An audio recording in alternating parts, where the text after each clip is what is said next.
अगर parents compare करते हैं तो बच्चे भी तो कंपेयर करते हैं। मेरे बच्चे के मार्क्स सामने वाले से ज्यादा होने चाहिए, चाहे एक नंबर ज्यादा हो। हम सिर्फ कंपटीशन एंड कंपैरिजन में अपनी खुशी को गायब कर रहे हैं। सो डॉक्टर हिमांशु, आज हमारा आपसे क्वेश्चन है कि जो पेरेंट्स कंपैरिजन करते हैं हमारा दूसरे बच्चों से, जैसे कि रिलेटिव्स के बच्चों से, कि उसने टॉप किया, उसने कोई एग्जाम क्रैक कर लिया। बट हम भी ऐसे तो ट्राई तो करते हैं कि हम भी कुछ करें, मतलब अपनी लाइफ में कुछ अचीव करें। बट हम अगर नहीं भी कर पाते तो वो हमें ब्लेम करते हैं कि आप ट्राई नहीं करते। बट हम अपनी तरफ से बेस्ट कर रहे होते हैं। हाँ जी। तो इस प्रॉब्लम में हमें क्या करना चाहिए? हाँ जी। ओम शांति। ओम शांति। तो कंपटीशन एंड कंपैरिजन कहें तो ये तो शुरू से ही चलता आ रहा है। अगर पेरेंट्स कंपेयर करते हैं तो बच्चे भी तो कंपेयर करते हैं। बच्चे भी तो बार बार कहते हैं कि उनके पेरेंट्स देखो कितने अच्छे हैं, उन्होंने उसे ये गाड़ी दी, देखो कितनी अच्छी ड्रेस लेके दी, वो उनको छुट्टियों में वहां घुमाने लेके गए। तो हम भी तो वो बात करते हैं। और फिर पेरेंट्स भी क्या एक्सपेक्ट करते हैं कि हमारे बच्चे एग्जाम में टॉप करे। तो दोनों तरफ से ही कंपैरिजन है या नहीं है? आप नहीं करते कंपेयर? पर हमें ऐसे फील होता है कई बारी कि अगर वो हमें उनके बच्चों से कंपेयर कर रहे हैं तो वो खुद भी उनके पेरेंट्स की तरह बन के दिखाएं। फिर हम बाद में करते हैं ना, पहले वो करते पहले हैं। पहले वो वो करते करते हैं। हैं। तो अंदर में वाइब्रेशंस तो रेडी ही है ना। तो अगर हम देखें एक गलत है, दूसरा भी गलत कर रहा है, तो सही कौन हुआ? मान लो इन्होंने गुस्सा किया, कुछ गलत किया, और मैं इनको गुस्से से डांट दूं, मैं इनको सुनाऊं नहीं तुमने ये गलत किया, मेरा भी गुस्सा आ गया। तो गलत को गलत कहना उसके लिए भी राइट वे था, हाँ जी। है ना। तो हमने डांट दिया या बोल दिया। इसीलिए अगर हम देखें तो हमारे लीगल सिस्टम्स हैं, लॉस बने हुए हैं। किस लिए बना है कानून?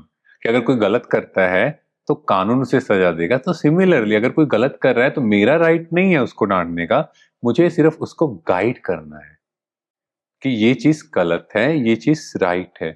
बट हम क्या करते हैं? सुनाना शुरू कर देते हैं, थोड़ा गलत बोलना शुरू कर देते हैं। तो ऐसे ही कंपटीशन एंड कंपैरिजन, पड़ोसी के अच्छे नंबर आए, आपके कम आए। अब क्या है, ये सारी बॉडी कॉन्शियसनेस की जड़ है। बॉडी कॉन्शियसनेस मीन्स मेरे बच्चे के मार्क्स सामने वाले से ज्यादा होने चाहिए, चाहे एक नंबर ज्यादा हो। हाँ जी। उसमें क्या मिलता है? खुशी, है ना, कि मेरा बच्चा बहुत इंटेलिजेंट है। एक्चुअली अगर हम देखें ना तो सारी रूट कॉज बॉडी कॉन्शियसनेस, और कहीं ना कहीं हमें ये लगता है मार्क्स ज्यादा आ गए तो ये फ्यूचर में अच्छा कमाएंगे। बिकॉज आज के टाइम जो भी चीजें हो रही है वो नंबर में है, चाहे मार्क्स हो चाहे मॉनिटरी टर्म्स। मेरे पास क्या है वो मैटर नहीं करता, पड़ोसी से ज्यादा होना चाहिए। रिलेटिव्स में मेरे मार्क्स या मेरे पास पैसा ज्यादा होना चाहिए, उसके पास कौन सी गाड़ी है वो मैटर नहीं है, मेरे पास उससे ऊपर का मॉडल होना चाहिए। हाँ तो जी। कहीं ना कहीं हम इन्हीं चीजों में उलझ गए हैं, हम अपने सुख में खुश नहीं हैं। हम सिर्फ कंपटीशन एंड कंपैरिजन में अपनी खुशी को गायब कर रहे हैं। इसको हम एक एग्जांपल से समझते हैं। एक व्यक्ति अपनी फैमिली के साथ मारुति कार में जा रहे थे। तो फैमिली बैठी थी और बहुत प्यार से बच्चे भी आपस में बातें कर रहे थे, एक दूसरे को खिला पिला रहे थे और बड़े मजे से चल रहे थे। इतने में एक गाड़ी आती है, मर्सिडीज। तो वो उस गाड़ी को ओवरटेक कर देती है। अब जो गाड़ी चला रहे थे, जो उस फैमिली के हेड थे, माना हस्बैंड या कहीं पिता थे, तो उनके अंदर ये भाव आया कि ये मेरे से आगे चला गया। अब दोनों की इंजन कैपेसिटी सेम थी, डिफरेंट है। डिफरेंट है। आपको पता है कि मर्सिडीज कितनी स्पीड से जाएगी और मारुति उस केस में नहीं बीट कर पा रही थी। तो जैसे ही वो आगे गए तो उसके अंदर थॉट आया कि मुझे इसे ओवरटेक करना है। और अब आप सोचो, अंदर की जो खुशी थी, जो फैमिली के साथ इंजॉयमेंट था, वो चेंज हो गया। अब वाइफ ऑफर करिए कुछ ले लो, नो, मुझे उसको क्रॉस करना है। बच्चे बात करें, चुप, मुझे फोकस करने दो। जैसे थोड़ा आगे जाते हैं वो दिखता है रेड लाइट है, अब दिस इज द चांस। और वो व्यक्ति क्या सोचेगा? मुझे इसको ओवरटेक करना है, दिस इज द चांस। तो आज के टाइम वही तो हो रहा है। कंपटीशन एंड कंपैरिजन में हम इतना उलझ गए, बच्चों पर भी हमने इतना प्रेशर डाल दिया, वो चाहे चीटिंग करें, कुछ करें। अब आप देखो कितने स्कैंडल हो रहे हैं जहां पर एग्जाम्स में पेपर लीकेज हो रही है। क्यों हो रही है? प्रेशर। Again pressure. मेरा बच्चा टॉप करना चाहिए, तभी वो लाइफ में कुछ करेगा, ज्यादा पैसा कमाएगा। एक माइंडसेट ऐसा हो गया है, मार्क्स जितने ज्यादा होंगे उतना पैसा ज्यादा होगा। नो, आईक्यू लेवल का होना अलग है, बट जो आप बात बार बार करते हैं, रट्टाफिकेशन इज डिफरेंट। हाँ जी। हमारे कंसेप्ट क्लियर होंगे तो हम लाइफ में आगे जा सकते हैं। मार्क्स डोंट डिफाइन कि आप लाइफ में आगे ही बढ़ोगे, दे जस्ट शो कि आपका डेडिकेशन क्या है। कंसेप्ट्स विल शो आप प्रैक्टिकल लाइफ में कैसे आगे बढ़ोगे। हाँ जी, काफी बार पेरेंट्स बच्चों की बाकी चीजें इग्नोर कर देते हैं और मार्क्स को फर्स्ट प्रेफरेंस देते हैं। Yes. बच्चों को भी देनी चाहिए मार्क्स को प्रेफरेंस, बट कई बार उनकी सारी हॉबीज और उनके इंटरेस्ट छूट जाते हैं सिर्फ मार्क्स के पीछे भागते भागते। यस, बिकॉज अभी देखो चेंज आ रहा है। अगर हम पहले बात करें तो ये चीज सच थी, बट आज के टाइम पेरेंट्स भी समझ रहे हैं कि जो एक्स्ट्रा करिकुलर एक्टिविटीज हैं, जैसे स्पोर्ट्स है या कुछ भी बच्चे कुछ कर रहे हैं, तो उसमें जब वो आगे बढ़ रहे हैं, हमारा कंट्री में भी इन चीजों को प्रमोट किया जा रहा है।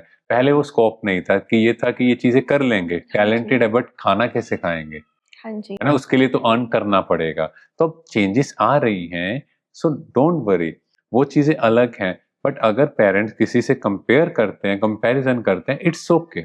उस टाइम अगेन जो हमने पहले सेशन में भी जाना, रिएक्ट नहीं करो। उनकी बात सुनी, जब वो बात खत्म होती है तो उनके साथ बैठो, उनको बोलो जो आप कंपटीशन एंड कंपैरिजन कर रहे हो कि उनकी कैपेसिटी अलग है, मेरी कैपेसिटी अलग है, वो अलग परफॉर्म कर रहे हैं, उनके पेरेंट्स अलग हैं, उनकी जो एक्टिविटीज है, घर की सराउंडिंग्स हैं, सब अलग हैं। जैसे हमने मारुति और मर्सिडीज की बात की, दोनों का इंजन अलग है। मेरा इंजन आपसे नहीं मैच हो सकता और आपका मेरे से नहीं हो सकता। हाँ जो जी, चीज मैं कर सकता हूँ वो आप नहीं कर सकते। कई बार इतना बड़ा फ्लाइट है, आप देखते हो एरोप्लेन बना है, एक नट अगर सही नहीं लगा, वो नहीं काम कर रहा, सिर्फ एक नट, उसी से वो काम नहीं हुआ। तो जी, मतलब हर एक की लाइफ में अपनी इंपॉर्टेंस, चाहे वो नट 100 रुपए का है, मान लो वो 100 करोड़ का एरोप्लेन है, बट इंपॉर्टेंस क्या हुआ, नट का, है ना। हाँ तो जी, इसीलिए लाइफ में हर तरह का व्यक्ति, हर तरह के लोग चाहिए, तभी ये संसार में वैरायटी, तभी ये संसार चल रहा है। तो इसीलिए कंपटीशन एंड कंपैरिजन में इरिटेट नहीं होना, वो बॉडी कॉन्शियसनेस की निशानी है, पर आपने उनको कंपेयर नहीं करना कि फलाने के ने ऐसा किया, उसने ऐसा किया, लीव इट।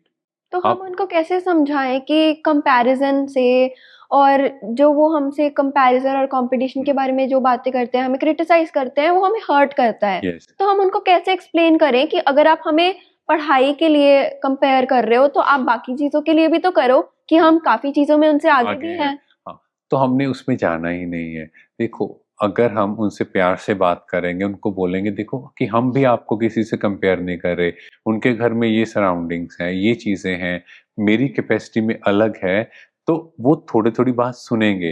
बट उसके साथ साथ, जैसे हम लोग ब्रह्मा कुमारीज में 7 डेज कोर्स करते हैं, तो उसमें हम समझते हैं कि ये सारी रूट कोर्स बॉडी कॉन्शियसनेस है। क्योंकि सोल कॉन्शियस में मतलब आप आत्मा हो, आप भी आत्मा हो, मैं भी आत्मा हूं। तो मैं फिर आपको किस रूप में देखूंगा कि हम सब आत्मा रूप में भाई भाई हैं। तो मैं कंपटीशन कंपैरिजन में नहीं जाऊंगा, क्योंकि मुझे समझ आएगा नहीं, ये परमात्मा का बच्चा है, इसकी अपनी कैपेसिटी, अपनी विशेषता है। बट जैसे ही हम बॉडी को देखते हैं तो वो अपना बच्चा है, तो कंपटीशन कंपैरिजन आता है। जैसे सांप को देखना या मनी को देखना, हमें मनी चाहिए थी, सांप नहीं चाहिए था। सो बॉडी को कंपेयर कर रहे हैं, उसमें ऐसा है ऐसा है, तो एंडलेस गेम है। तो उसमें बस प्यार से अगर आपने उनको बता दिया, जो हमने चीजें आपको गाइड की वो बताएं, उसके साथ साथ थोड़ा स्पिरिचुअली अपने आप को इग्नाइट करो, अवेकन करो, बैठो। क्योंकि जब आत्मा की बैटरी चार्ज होती है ना, तो उसका जो वाइब्रेशन क्रिएट होता है, उस वाइब्रेशन में कोई भी वो नेगेटिव बात नहीं करेगा। हाँ जी, राइट। तो जैसे हम मंदिर जाते हैं तो वहां देखो ना, अंदर में कोई नेगेटिविटी भी हो ना, निकाल देते हैं, वहां की प्योरिटी। तो ऐसे हम खुद भी तो ऐसे बन सकते हैं, अपने घर को भी मंदिर बना सकते हैं। तो प्यार से बात करो, समझाएं। ऐसा नहीं है पेरेंट्स को समझ नहीं आती, ये हमारे अंदर है।